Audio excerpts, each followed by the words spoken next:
Hey guys, welcome back to another video. This is Legends SRA 10. Please like, comment, share and subscribe to the channel. इस video में हम FC Barcelona के summer transfer window के ऊपर बात करेंगे। जैसा आपने टाइटल और थंबनेल से देख लिया होगा, FC बार्सिलोना ने according to various reports reliable sources से 1:1 अचीव कर लिया, जिसका मतलब है कि वो अपने सारा प्रॉफिट स्पेंड कर सकते हैं without having to justify anything. And according to various reliable reports, Barcelona के पास 350 million euros, yes 350 million euros तक ट्रांसफर वॉर चेस्ट हो सकता है इस विंडो में स्पेंड करने के लिए without having to sell anybody. तो डायरेक्टली हम स्टार्ट करते हैं, क्योंकि अभी बड़ा ट्रेंडिंग टॉपिक है। हुलियन अल्वारेज का पूरा कंट्रोवर्सी हो गया, एथलेटिको मैड्रिड का ट्विटर एडमिन पगला गया, उसने बहुत सारी चीज़ें डाल दी। तो अब ये चल रहा है, तो let's get straight into it. तो सबसे पहले फॉरवर्ड लाइन पे आते हैं। फॉरवर्ड लाइन पे एफसी बार्सिलोना का इन 4 प्लेयरों के साथ बहुत स्ट्रॉन्ग रिलेशन इस्टेब्लिश हुआ है। एंथनी गॉर्डन को उन्होंने ऑलरेडी साइन कर लिया है for a deal of around 60 million euros, bonuses वगैरह बाद में होंगे। एंथनी गॉर्डन का एक इंटरेस्टिंग स्टैट है कि एंथनी गॉर्डन इस साल यूरोप में I think so top 10 highest pressing wingers में से एक थे। और हैंजी फ्लिक का सिस्टम हम सबको पता है कि उनको हाई प्रेसिंग फॉरवर्ड्स चाहिए, क्योंकि वो मिड प्रेस फॉरवर्ड प्रेस में ही बॉल जीत के डिफेंड करके अपना अटैक करता है। So he does not like wingers who what you say ज़्यादा चिल रहते हैं, उसको वो नहीं पसंद। एंड हम देख सकते हैं कि अब बहुत सारी टीमें पीएसजी वाला सिस्टम कॉपी कर रही है, जहाँ उनको एक प्रॉपर ट्रेडिशनल नंबर 9 नहीं चाहिए, जहाँ उनको 3 विंगर खिलाने या फिर 3 फ्लेक्सिबल प्लेयर्स खिलाने हैं जो इंटरचेंज कर सकते हैं। That is the system going forward. तो एंथनी गॉर्डन का तो डील डन हो चुका है। हुलियन अल्वारेज का 100 मिलियन बिड रिजेक्ट हो चुका है। एथलेटिको मैड्रिड 150 मिलियन मांग रही है और मुझे लग रहा है एफसी बार्सिलोना 150 मिलियन दे देगी। 350 मिलियन है। हुलियन अल्वारेज उनको बहुत टाइम से चाहिए था, तो मुझे लग रहा है हुलियन अल्वारेज आ ही जाएगा। मार्कस रैशफोर्ड का लोन मूव परमानेंट करने की भी बात चल रही है, उसके लिए 30 मिलियन यूरोस देने पड़ेंगे। I think that's a good deal. And अगर मार्कस रैशफोर्ड का लोन मूव परमानेंट होता है तो हम नेक्स्ट उसमें देखेंगे कि व्हाट दैट कुड इंडिकेट। तो ये 3 साइनिंग्स हो गए। जॉ पेद्रो प्लान भी था कि अगर हुलियन अल्वारेज नहीं आते तो जॉ पेद्रो आते, बट अब सबको लग रहा है कि हुलियन अल्वारेज आ जाएंगे। 100 मिलियन की बिड डाल दी है, रिजेक्ट हो गई है, 150 मिलियन तक पहुंच जाएंगे। और अगर थोड़ा बीच में उन्होंने अग्रीमेंट भी कर लिया 130-140 मिलियन, तो मुझे लग रहा है हुलियन अल्वारेज का डील साइन हो जाएगा। तो जॉ पेद्रो एक प्लान भी थे और उसके ऊपर कभी एक्टिवेट नहीं होगा। अगर हम नेक्स्ट उस पर जाए तो रफीनिया, अब मार्कस रैशफोर्ड का डील इंपॉर्टेंट क्यों होता है? क्योंकि अब एफसी बार्सिलोना इतना स्पेंड कर रही है। उन्होंने एंथनी गॉर्डन को ले लिया, हुलियन अल्वारेज को ले लिया, उनके पास already Lamine Yamal, Fermin Lopez, Ferran Torres, Gavi सब अटैकर्स भरे पड़े हैं। इतने अटैकर्स वो भर रही है, तो इसका मतलब शायद ये हो सकता है कि उनको सऊदी से ऑफर मिल गया है रफीनिया के लिए। जो कुछ सोर्सेज बता रही है रिलायबल की रफीनिया के लिए ऑफर उनको मिल चुका है अपवर्ड्स ऑफ 100 मिलियन। तो या तो ये समर ट्रांसफर विंडो या अगले समर ट्रांसफर विंडो तो पक्का FC Barcelona is going to sell Raphinha to Saudi for 100 million plus. अगर हम देखेंगे रफीनिया ऑलरेडी 29 साल के हो चुके हैं, तो उनके लिए 100 मिलियन मिलना एक बहुत ही बड़ी बात होगी। यहाँ मैंने अटैकिंग डेप्थ वैसे भी मेंशन करके रखी है, तो मुझे लग रहा है कि रफीनिया का आउट गोइंग आने वाला है। ये विंडो या नेक्स्ट विंडो है पता नहीं, बट रफीनिया डेफिनेटली जाने वाले हैं। पर ये मैंने क्वेश्चन आप लोग के लिए पूछा कि आप लेफ्ट साइड वाले हो कि सेल फॉर 100 मिलियन या फिर keep your probably best winger. Last season आप सेमीफाइनल पहुंचे थे thanks to Raphinha. Of course Lamine Yamal important थे, बट रफीनिया यूसीएल में सबसे मेन प्लेयर रहे आपके। तो ये एक रफीनिया का क्वेश्चन है। अगर मार्कस रैशफोर्ड आते हैं, उनका 30 मिलियन का लोन मूव परमानेंट होता है, तो this could very well indicate कि रफीनिया जाने वाले हैं। बट अगर मार्कस रैशफोर्ड का लोन मूव परमानेंट नहीं होता है, तो शायद से इसका मतलब है कि ये सीजन बार्सिलोना रफीनिया को रखेगी और अगले सीजन जब वो 30-31 उम्र के हो जाएंगे, तब उनको बेच के 100 मिलियन कैश इन करके क्या पता अगले समर ट्रांसफर विंडो वो और स्पेंड करे। नेक्स्ट आते हैं मिडफील्ड पे एक ही रियल लिंक है, क्योंकि एफसी बार्सिलोना को मिडफील्ड डेप्थ की जरूरत नहीं। उनके पास Pedri, Frenkie de Jong, Eric Garcia, Gavi, बहुत सारे मिडफील्डर्स पहले से ही है। और देखो इतने अटैकर्स की मैं डैनी ओल्मो लिखने भूल गया, मुझे अभी याद आया इसमें डैनी ओल्मो भी है, तो बहुत ज़्यादा अटैकर्स है। तो उनको मिडफील्डर्स और अटैकर्स की इतनी ज़रूरत नहीं है। एक बर्नार्डो सिल्वा के साथ बहुत स्ट्रॉन्ग लिंक आ रहा है, बिकॉज वो फ्री में अवेलेबल है and he wants to come to Spain.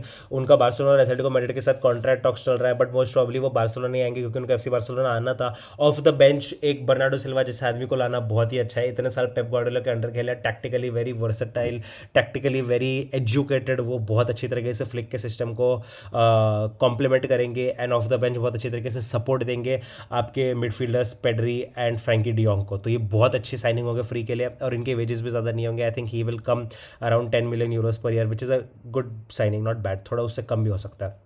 अब आते हैं डिफेंस आउटगोइंग्स में। सबसे ज़्यादा डिफेंस आउटगोइंग्स अगर किसी की बात हुई तो वो जूल्स कुंडे को ही है। जूल्स कुंडे का परफॉर्मेंस ये सीजन अच्छा नहीं रहा है और क्लियर क्लियर रिपोर्ट्स है कि एफसी बार्सिलोना को जूल्स कुंडे को बेच के एक नया राइट बैक लेना है, जिसके ऊपर हम बात करेंगे कि वो अगला राइट बैक कौन है जिससे बहुत स्ट्रॉन्ग लिंक्स आ रहे हैं।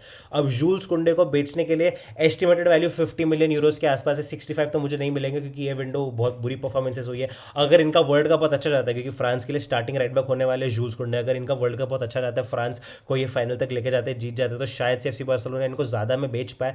बट मोस्ट प्रॉब्ली मुझे लग रहा है कि अराउंड 50 मिलियन यूरो से ज़्यादा नहीं मिलेंगे। और few clubs have been linked with him. Chelsea को राइट बैक की जरूरत है, मालो कुछ तो बहुत बुरा खेल रहे हैं, रीस जेम्स इंजरी प्रोन है। आर्सेनल का लिंक मुझे जनरली समझ नहीं आता। लिवरपूल का डेफिनेटली मेक सेंस क्योंकि जेरेमी फ्रिम्पोंग तो राइट बैक है ही नहीं, वो तो विंगर है, तो लिवरपूल में बहुत अच्छा सूट करेंगे। मैनचेस्टर सिटी भी मतेउस नूनियस के साथ उन्होंने पूरा सीजन निकाल दिया, बट मतेउस नूनियस एक proper world class winger sorry full back नहीं है, right back for a Manchester city type club, तो मैन सिटी में भी सेंस बनाता है। Bayern Munich also makes a lot of sense. उनके पास नहीं थे, मतलब वो स्टैनिसिच और लाइमर के साथ खेल रहे थे फुल बैक्स में। That is not good if Bayern Munich wants to win the UCL. PSG के साथ लिंक समझ नहीं आता, उनके पास ऑलरेडी अशरफ हकीमी है, वॉरेन ज़ाइर एमरी है, तो वो तो नहीं खेलेंगे। तो जूल्स कुंडे को डेफिनेटली बार्सिलोना 50 मिलियन के लिए बेच सकती है। और हम आगे बात करेंगे कौन सा राइट बैक आएगा, बट डेफिनेटली इन क्लब्स में से कौन सा होगा लेट मी नो। बहुत सारे पॉसिबिलिटीज़ है। I think Chelsea, Liverpool, man city, Bayern, ये चार में से किधर जा सकता है। अब आते हैं नेक्स्ट बार्सिलोना के डिफेंसिव टारगेट्स में। अब सबसे ज़्यादा डिफेंसिव टारगेट ये ऊपर आपको दिख रहा है। बास्तोनी के साथ बात हुई थी, बट बास्तोनी का डील अब फॉल ऑफ हो चुका है, तो अब उसके ऊपर नहीं सोचेंगे। अब इसमें मैंने इब्राहिमा कोनाटे को इससे डाला क्योंकि ज़्यादा स्ट्रॉन्ग लिंक्स आए नहीं है, but Ibrahima Konate is available for free. अभी रिपोर्ट्स आई कि उनका लिवरपूल का नया कॉन्ट्रैक्ट से नहीं होने वाला है, मतलब समर ट्रांसफर विंडो में Ibrahima Konate for free available होने वाले हैं। एफसी बार्सिलोना को सेंटर बैक की जरूरत है। उनके पास एक ही अच्छा सेंटर बैक है विच इज पाउ कुबारसी। अब पाउ कुबारसी राइट फुटेड है, बट वो लेफ्ट साइड पर खेलना पसंद करते हैं। इब्राहिमा कोनाटे को परफेक्टली कॉम्प्लीमेंट करेंगे because Ibrahima Konate right sided है। इब्राहिमा कोनाटे आप जैसा आप देख सकते हो एक फिजिकल मॉन्स्टर है, बहुत ही वर्ल्ड क्लास सेंटर बैक है। डेफिनेटली उनके स्टॉक्स थोड़े गिरे हैं क्योंकि लिवरपूल के साथ सीजन अच्छा नहीं किया था, बट एक कोनाटे एंड कुबारसी की पार्टनरशिप बहुत अच्छी हो सकती है। निको स्लॉटरबैक को इसलिए डाला है क्योंकि देखो वो बास्तोनी के लिए जाना चाह रहे थे, मतलब क्लियर है कि उनको एक left footed left sided centre back चाहिए। शायद से कुबारसी को राइट साइड पर वापस जाना है because he is right footed at the end of the day. अब निको स्लॉटरबैक को इस तरह डाला है क्योंकि बास्तोनी का डील चला गया। एंड निको स्लॉटरबैक ने नया डील साइन तो किया है डॉर्टमुंड के साथ जो 2031 तक उनको वहां रखेगा, बट उनकी इस डील में 3 क्लब्स के लिए एक स्पेशल रिलीज क्लॉज है जो अकॉर्डिंग टू रिपोर्ट्स 50 से 60 मिलियन यूरोज के बीच में। वो 3 क्लब्स है Liverpool, real Madrid and you gazetted FC Barcelona. तो अगर 50 मिलियन का रिलीज क्लॉज निको स्लॉटरबैक के ऊपर है for FC Barcelona, then it's a no brainer. World class centre back, young है, probably one of the best left footed left sided centre backs in the world. बहुत अच्छी तरीके से कुबारसी को पार्टनरशिप करेंगे। जोआ कैंसेलो, एफसी बार्सिलोना को जोआ Cancelo का loan move permanent करना है, स्पेशली कंसीडरिंग कि अलेहांद्रो बाल्डे का सीजन बहुत ही बुरा गया है, इंजरी प्रोन रहे हैं, तो वो लेफ्ट बैक पे भी ऑप्शन देंगे और राइट बैक पे भी। अगर जूल्स कुंडे को बेचते हैं और उनका टारगेट नहीं आ पाता या फिर उनका जो टारगेट है वो आती साथ नहीं जला हो पाता, तो जोआ कैंसेलो राइट बैक भी खेल सकते हैं। एक्सपीरियंस से ज़्यादा महंगे भी नहीं होंगे, तो जोआ कैंसेलो का लोन मूव परमानेंट करना भी मुझे लगता है इट इज़ इनएविटेबल। रैशफोर्ड का एक बार लोन मूव परमानेंट हुआ नहीं हुआ चलता है, बट जोआ कैंसेलो को तो मुझे लगता है एफसी बार्सिलोना 100% करेगी। योशुआ गार्डियोल मैंने इसलिए डाला है because as a side Alejandro Balde के लफड़े चल रहे हैं, तो लेफ्ट बैक भी खेल सकते हैं, लेफ्ट साइडेड सेंटर बैक भी चाहिए तो वो सेंटर बैक भी खेल सकते हैं। एलीट है दोनों पोजीशंस में, वन ऑफ द बेस्ट है, यंग है, एंड मोस्ट इंपॉर्टेंटली उनको मैनचेस्टर सिटी छोड़ना है। He has had enough eight man city, वो स्टार्टर नहीं बन रहे। मैन सिटी में लेफ्ट बैक पे निको रैली, रायन एट नूरी है, सेंटर बैक्स उनके पास भतेरे भरे पड़े हैं, मार्क गोही, रूबन डियाज, ये वो जॉन स्टोन्स, बहुत ज़्यादा सेंटर बैक्स है, तो उनको मैन सिटी में ज़्यादा गेम टाइम नहीं मिल रहा। एफसी बार्सिलोना के लिए लिटरली जैसे मैंने लिखा है ड्रीम साइनिंग हो सकता है क्योंकि वो बहुत ही वर्सेटाइल है, यंग है, अडेप्टेबल है and literally perfect Hansi Flick defender. अगर इन चार में से मैं आपको पूछूं कि हैंजी फ्लिक के लिए परफेक्ट डिफेंडर कौन होगा, हाई लाइन खेलने के लिए, वर्सेटाइल रहने के लिए, फिट रहने के लिए, of course it will be Josko Gvardiol. Of course वो अभी इंजरी से वापस आ रहे हैं, but that does not mean that he is injury prone, बहुत ही फिट इंसान है वो।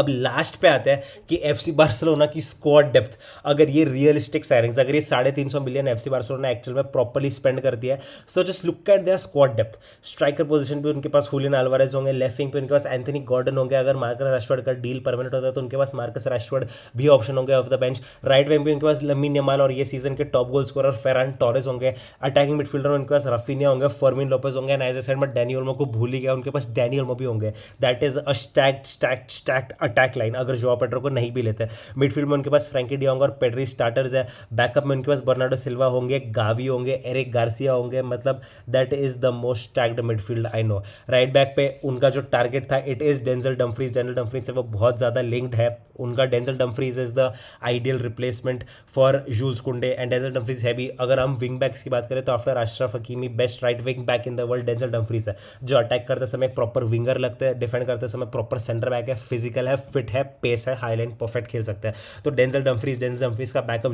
जो कंसेलो हो सकते हैं। लेफ्ट बैक पे जो कंसेलो होंगे, जो कंसेलो का बैकअप अलेहांद्रो बाल्डे और योशको ग्वार्डियोल हो सकते हैं। सेंटर बैक्स में करंटली मैंने पाउ कुबारसी, योशको ग्वार्डियोल डाला है, बट राइट सेंटर बैक के आपके पास option Ibrahima Konate, Gerard Martin है और एरिक गार्सिया भी है। लेफ्ट सेंटर बैक का ऑप्शन आपका योशको ग्वार्डियोल है, निको स्लॉटरबैक है और पाउ कुबारसी है, और गोलकीपर ऑफकोर्स आपके जुआन गार्सिया होंगे। तो ये बार्सिलोना की कुछ स्क्वाड डेप्थ हो सकती है तरीके से अगर बार्सिलोना अपने 350 मिलियन स्मार्टली स्पेंड करते हैं। अब बताओ इस स्क्वाड डेप्थ और इस प्लेइंग 11 और हांजी फ्लिक के साथ एफसी बार्सिलोना यूसीएल फाइनल कैसे नहीं आती। अगर ये स्क्वाड डेप्थ वो अचीव करते हैं, अगर ये ट्रांसफर विंडो वो सक्सेसफुली यूज़ करते हैं, अगर ये साइनिंग्स वो करते हैं और ये स्क्वाड पाते हैं, तो एफसी बार्सिलोना 2027-2028 के सीजन में 100% चैम्पियंस लीग फाइनल खेलेगी। अब जीते ना जीते वो उस दिन की बात है। So this is that for this video.